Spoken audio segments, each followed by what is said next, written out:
talk in auditoriums.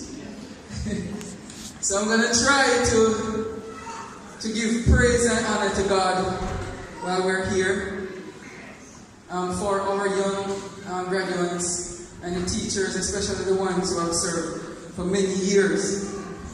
It's not easy to serve for many years. Not even for 4 months. Because it takes you 2 years. Madam Principal, teachers, chairperson, parents, distinguished guests, and graduates, good afternoon to you. I'm going to start with a story of a little boy. And the story goes like this. He grew up with another brother with his grandparents. He grew up in a very tiny one-bedroom home. And there were two things that his grandparents taught him. In order to be successful, he must go to school and he must go to church. And over and over they instilled that in him. And he started approaching life from those 2 points, education and church. Education and church. And then he ended up, when he was around 8 or 9 years old, he started looking at his surrounding, where he grew up. And he said to himself, I really don't know who I am. Because the only persons I've seen in my life are my grandparents. So he started asking questions. And he asked them, where am I from? Why am I not looking like you? Because he looks different from them. And they told him a few stories. And then they said to him, go and ask your mom. And the little boy asked his mom where he was from. And his mom said, I'm going to show you where you're from. And she showed him a male parent. And the little boy said, but that don't look like me. And then the quest continued.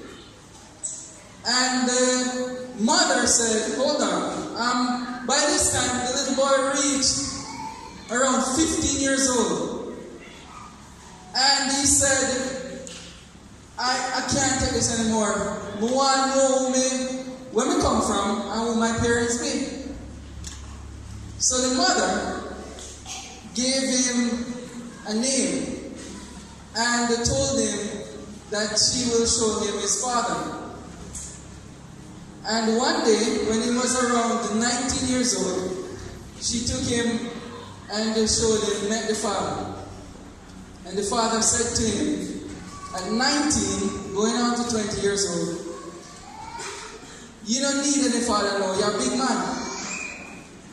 It's time for you to go out there and fend for yourself, because you're a big man now.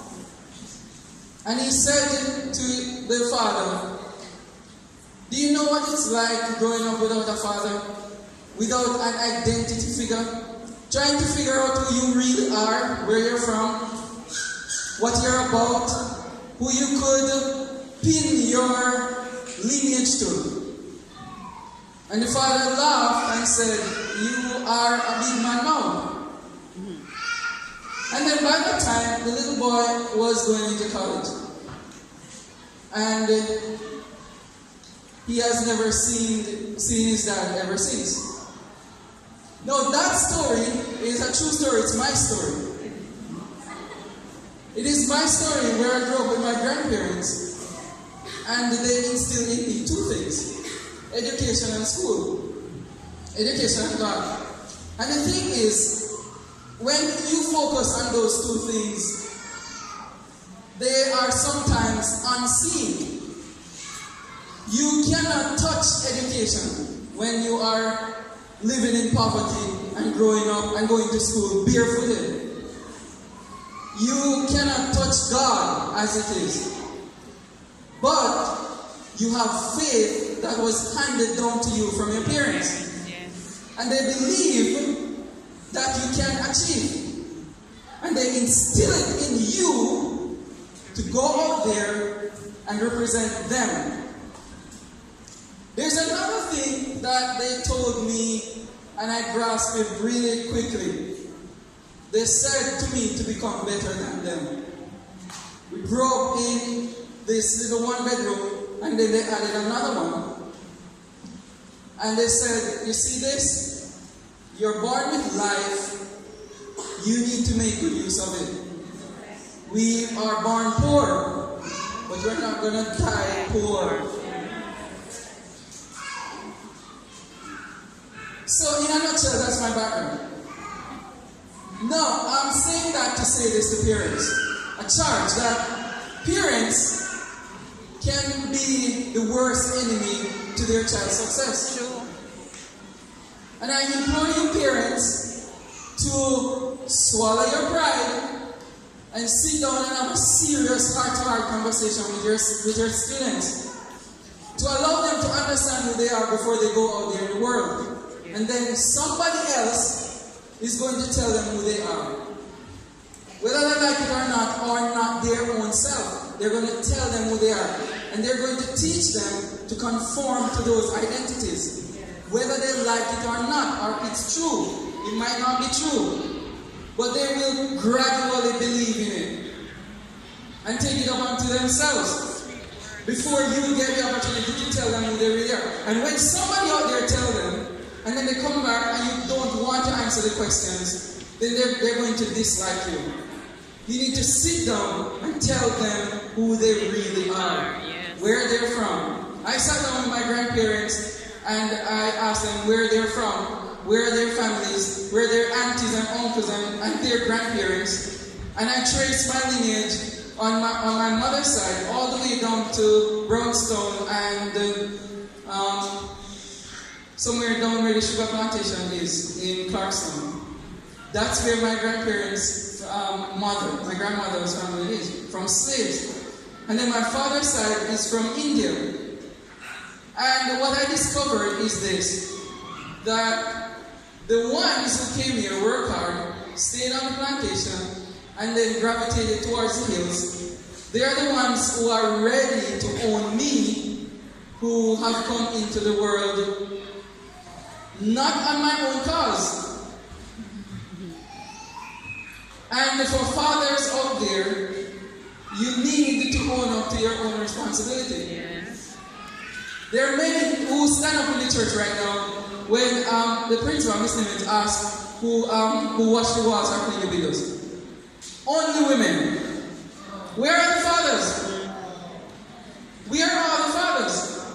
The schools that I work in, I visited those homes. And I begged the fathers to come out to become a part of the Fathers Club.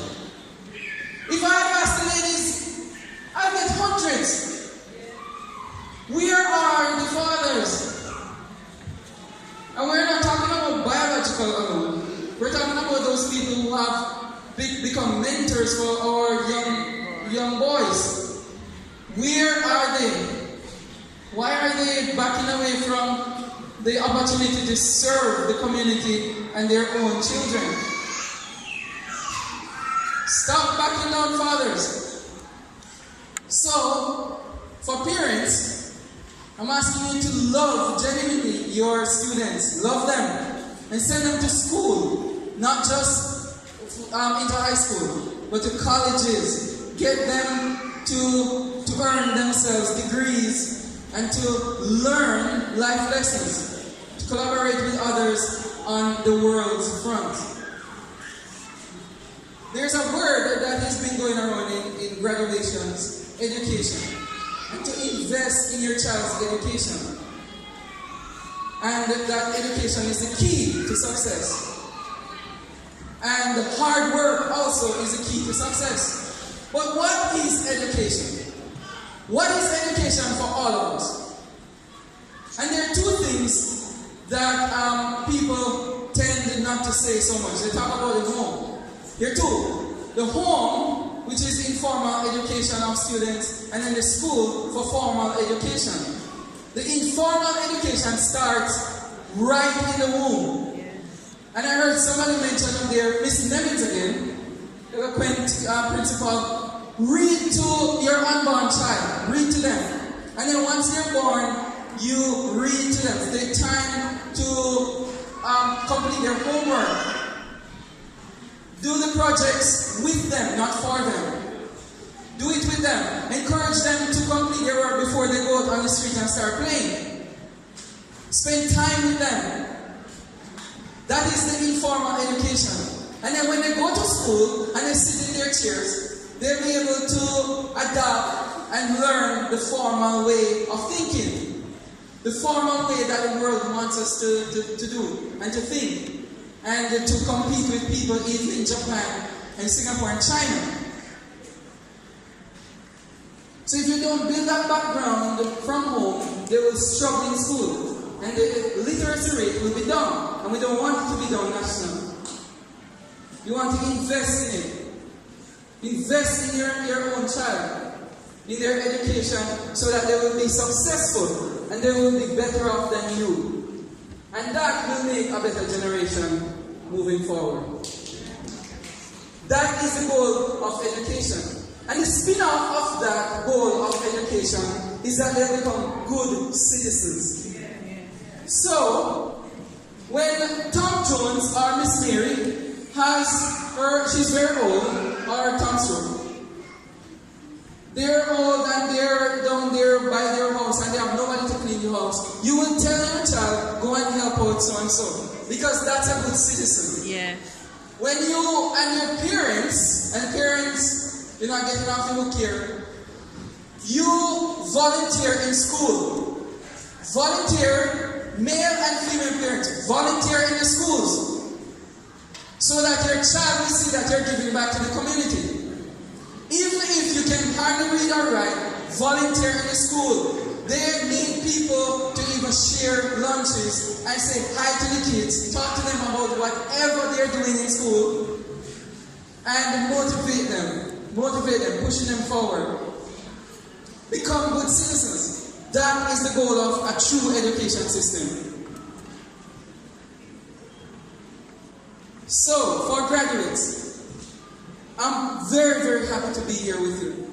Because every time I talk at a graduation, I use these words because it's true. I see myself in you.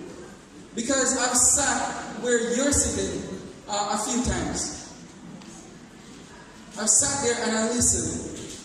And I've learned quite a few things. And one of the things I told myself when I was little is that I always wanted to give back to schools and to community.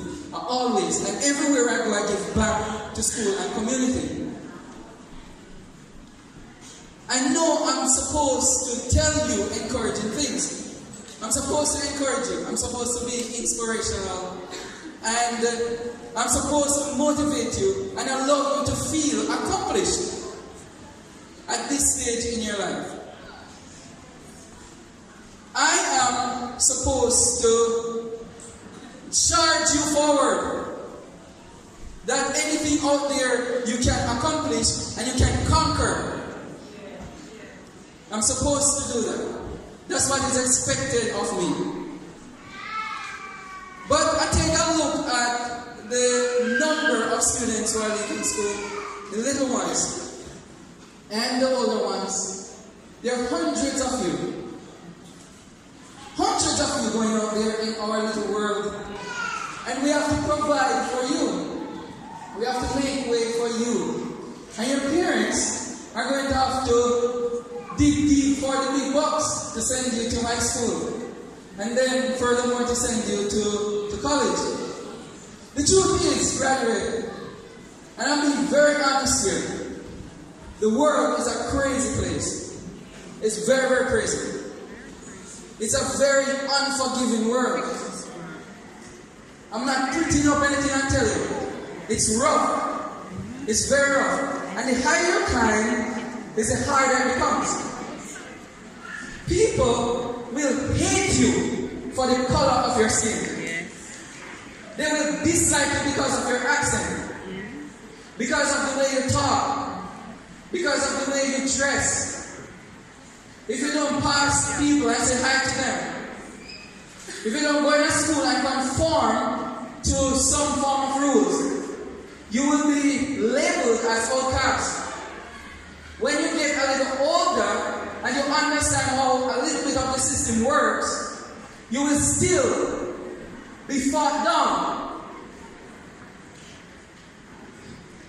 But in the words of Marcus Garvey, I say to you, up, up, you might race. Achieve what you will. Do not let anyone use the color of your skin to define you. Do not let anyone use the level of education that you're attaining at the time to identify who you are. You're not that. That's your attainment. So I implore you not to settle for what others will label you for. It is tough, but fight through it. Our foreparents have fought through it. That's why we're standing here and in this beautiful church that has been built in 1836, many moons ago. And so you are here now walking in the footsteps of giants, sitting on the shoulders of great people. So moving forward, graduates, into high school, there always will be critical times. And when I look back on my high school days, moving forward, and I can track them because I've left high school now for about 22 years, no, 19 years. 19 or so, yes, my math serves me right. And I can track most of my friends. They have me on Facebook as their friend, or on Instagram. And I see what they're doing, most of them. And I say to you that the journey to success, as your chairperson says, is not easy.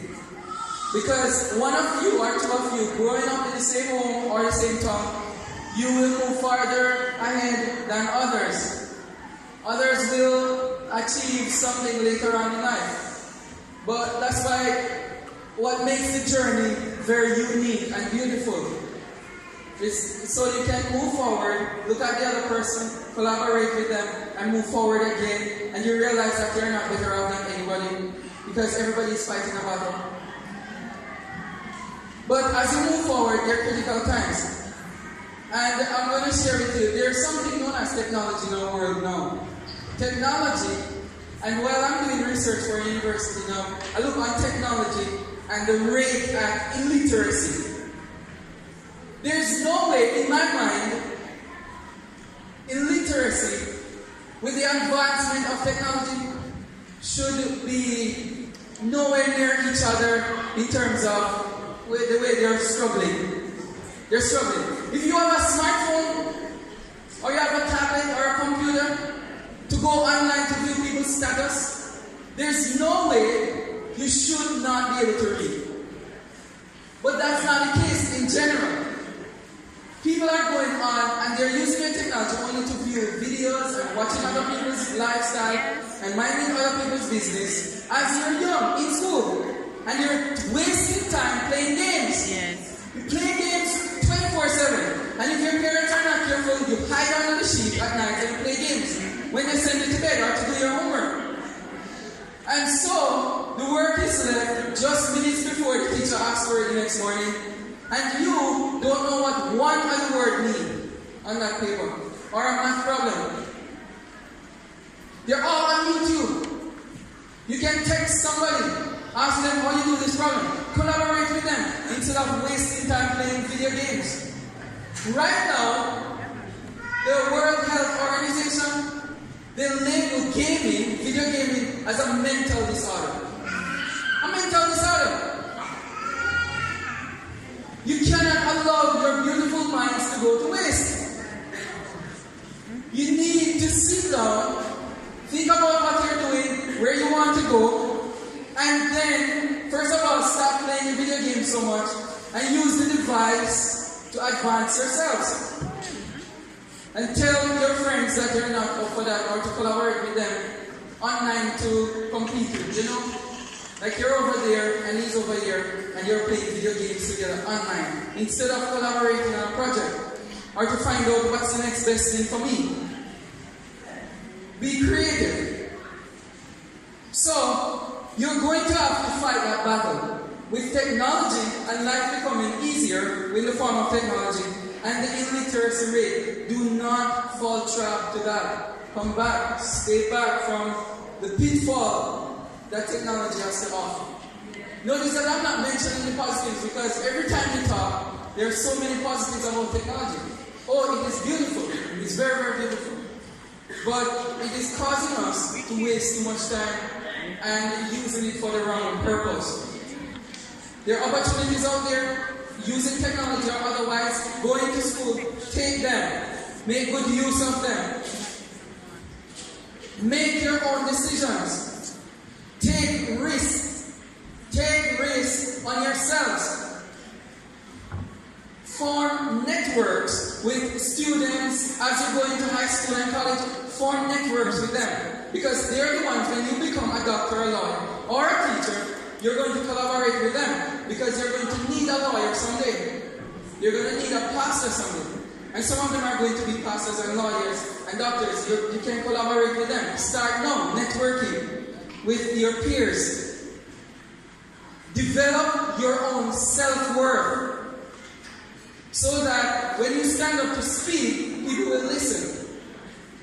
When you're out there talking to others about a particular topic, academic, they will be able to listen to you because they're coming from a research point of view.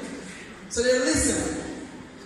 Take time later on in life to travel.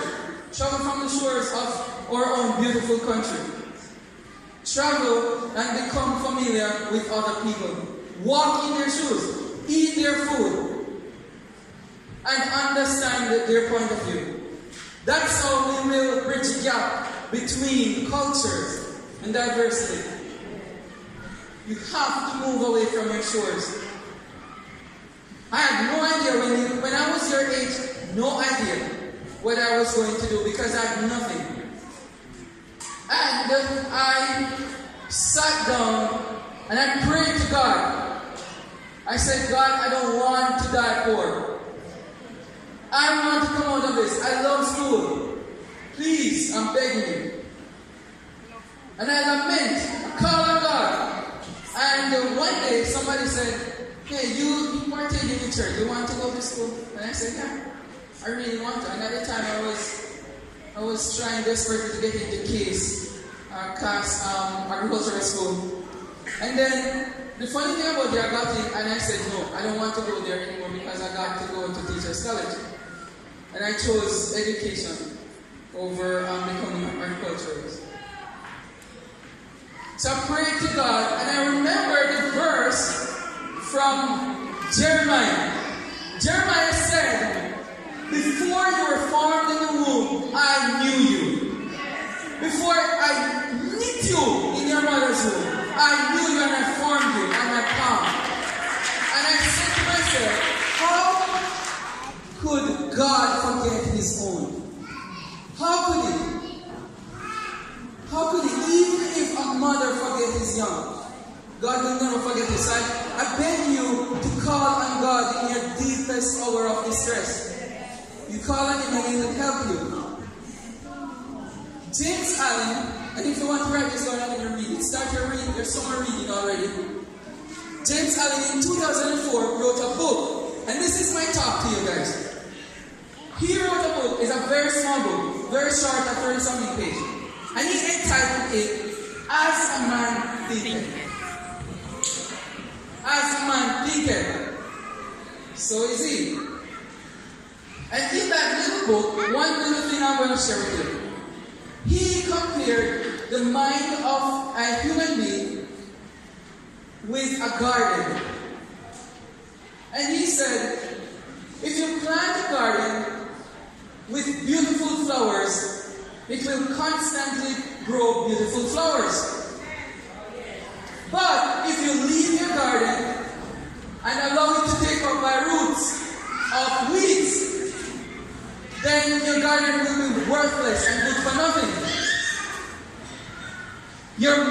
is like that garden. And if you feed your mind with beautiful thoughts, beautiful thinking, innovative thinking, then that's the fruits you reap. Yeah. Because your mind controls you. As a man thinketh, so he will become. Yes. I implore you, graduates, as you move forward in your young formative years, to think positively and feed your thoughts with ideal stuff, things that you would want to read from. And I said to you that these times are critical for you. When you go to high school, how many years are you staying in high school? 5 years. You know how many things happen in 5 years? 5 years. By the time you leave high school, you know what age you'll be? Some of you will be 17, 18. You'll be an adult already. You will almost to the brink of formation in your ways and your thinking. You cannot allow those 5 years to go by wasting time, hiding away from class, not devoting yourself to formative study. Study hard. Study long. Your minds are young. Study so that you can reap the benefits later on. One wise person told me one time, a very old guy, I saw him running and he used to jog in the mornings to keep fit. And I said to him, why do you run? You get up out of your bed so early in the morning. Why are you running still? And he said, I have to keep fit. And not just up here. When he finished running, he would read a chapter or two of a book.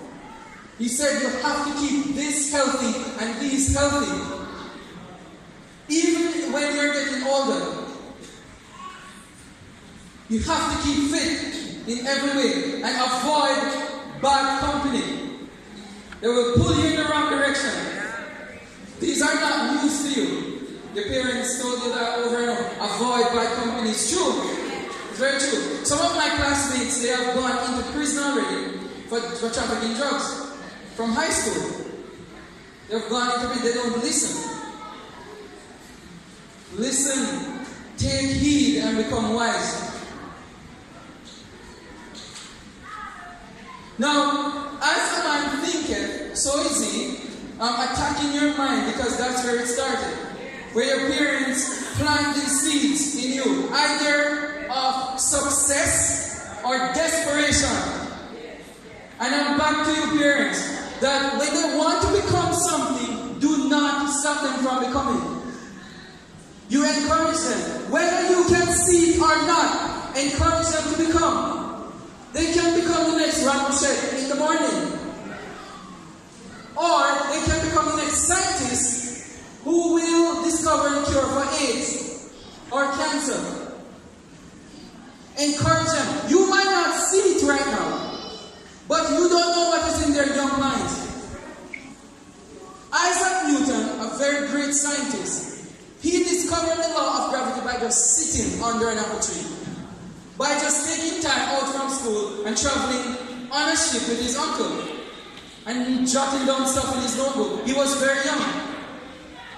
And the school failed him because they thought he would not have been successful. He was very sickly. The same thing with Albert Einstein. Very, very sick. Einstein couldn't even read when he was 4. And Einstein, in a nutshell, you'll read more about him, caused us to go up into space right now. Why are we doubting our young? Why are we planting seeds of unsuccessful thoughts in their minds? They are splitting images and shadows of you. They walk when you're gone.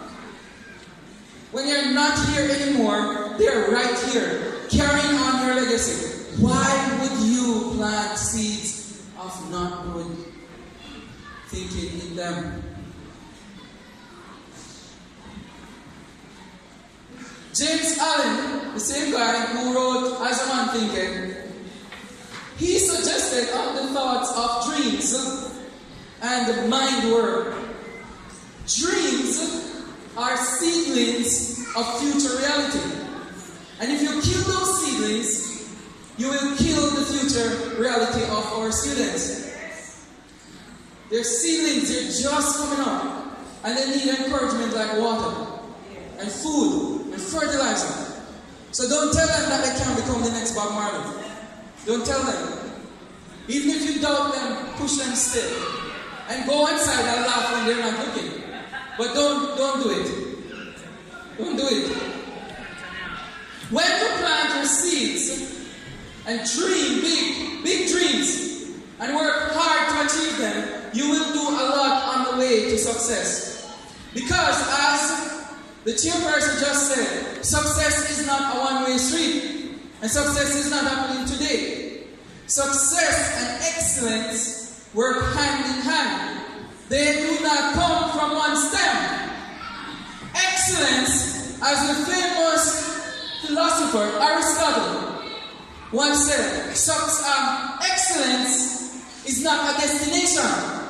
Excellence is what you repeatedly do. Excellence is a habit. When you are excellent, you continuously doing what you do best. People see you and say, I know I'm going to get good out of her because he or she is excellent. And you carry the mantle of excellence on you. You're a hard worker. Now there's something with excellence that you need to understand, graduates. Failure. Failure will come. Failure will come often. You will fail. You will fail. You need to prepare to fail. And when you fail, you get back up. Nelson Mandela said, it's not the number of times you fall that counts, but the number of times you get back up and move forward. When you fail, and all of us have failed tremendously. I've failed to my teeth, and I've cried several times. I've failed. When I was about 9 years ago, I was writing my first book at the time. And one person came, when I finished chapter 1, going into chapter 2. One lady came in the room, I was in Florida at the time. And she said, what I write, you know, I'm not right. She's from Jamaica. And I said, I'm trying to write a book here. And she said, you know, I'm nothing to write. I'm nothing to write. And after 2 days, the infestation of the negative thoughts started to take over. And after 2 days, I put on the computer. And I said, you know what? I don't really know why I'm writing. And I saved it. Now, after I've written my first book and I published it, I went back to that one and I said, you know, I'm going to finish you. I'm going to finish you. But to show you that somebody can hamper your dreams and stop you in your tracks to success. 9 years. When I've written so many more. And it just bites away my entire positivity.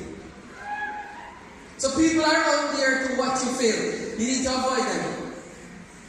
You need to avoid them. And if you see something, go get it.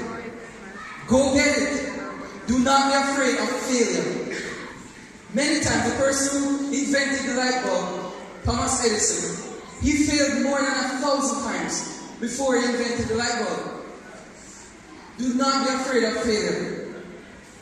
My final thoughts to you, graduates, is in your world that we're creating right now, you need to look to the problems that we're seeing. Look to the problems.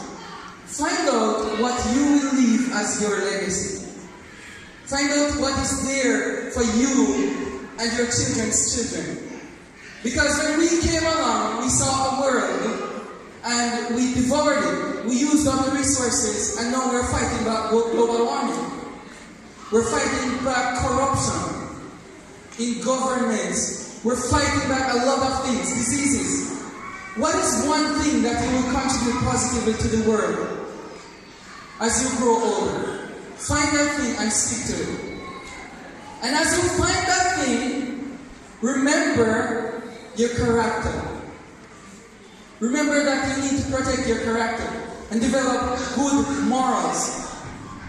Because the true character of a man is what he's doing when nobody is looking. That is the true character of a man.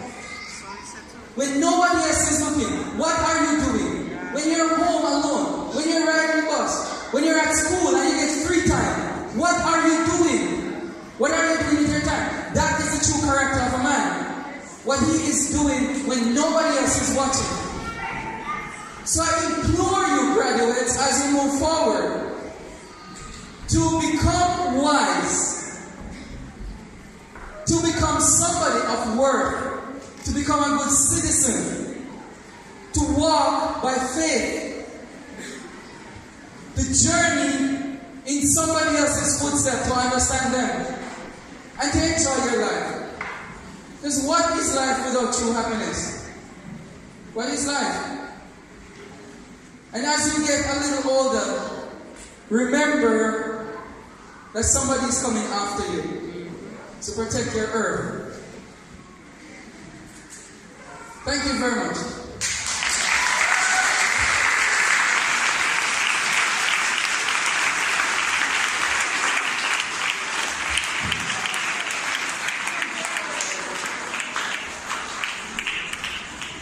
Thank you. I'm going to ask you to stand. Please stand. Please change your position. Stand for a moment. And I want you to start cheering from this side. You have listened to a young man. You start clapping here. Don't stop. Don't stop. You start clap. You over here. You over here. Come on. Let me hear those cheers going on. Oh my. Have you been blessed today? Have you been blessed today? I am blessed just to sit and listen to this young man. All the love, sit down. So stand up. Stand up, man. Stand up, stand up. And clap him another time. Oh. Yes.